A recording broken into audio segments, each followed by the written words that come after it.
Hi guys, Ronnie here. I was just going through the comment section the other day and I decided to pick out 5 of the most commonly asked questions and answer all of them in a dedicated video. So the first one, and by far the most popular, is whether my chainrings are installed the wrong way around.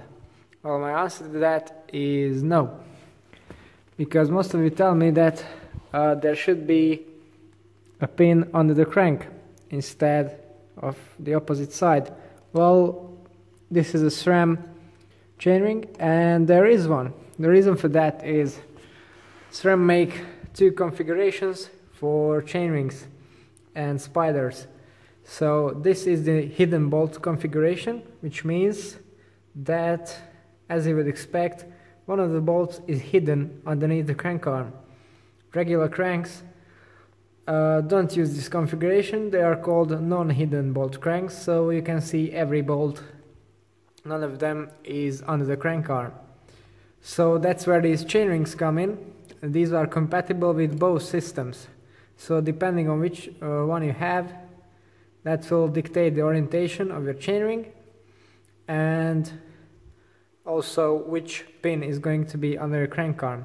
Now, as it happens, I'm also running a Quarq power meter, and I found out that when your chain drops, then this actually keeps the chain from bouncing directly onto the battery cover and prevents it from damaging it, being damaged by the chain.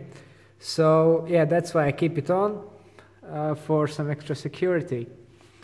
Then the second question you keep asking a lot is, what is this material on my handlebars? That's very simple. If you buy a set of Blizzard Skins DSP bar tape, whichever thickness, then you will also get some finishing tape, and this is exactly that. If you look at the other bike, here is self-adhesive tape, very similar to the bar tape itself, but it's not. It's a bit thinner, and as I said, self-adhesive would go normally here. I instead use it as my aero bar. So I stick it in there the whole length so I can rest my elbows in here. And this way I have good comfort and grip, and I can stay in the aero position for a long time. The third most common question is about my saddles. This is not something you see very often because they're bought from a small American manufacturer called Dash. So this is the Strike 9 model, which is for road racing, and it enables a very comfortable aero position. And the second one is the Dash TT9. Some of you have asked, why is this bit on here for aerodynamics, or why?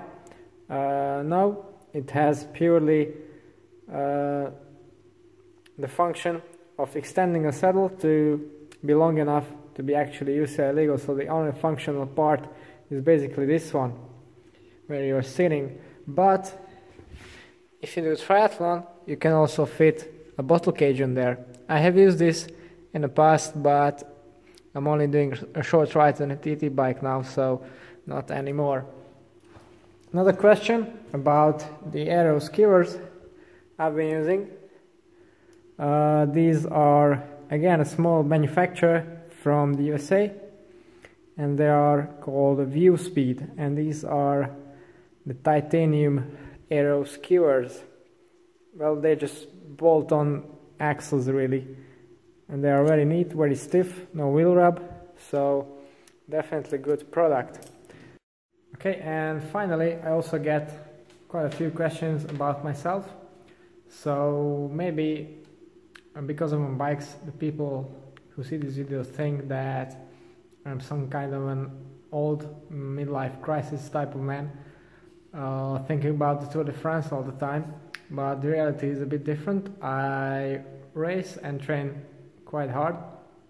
So the stats about me: I'm 23 years old, 69 kilos, 172 centimeters tall, and my FTP as of the latest test is 5.3 watts per kilo, so 315 watts total.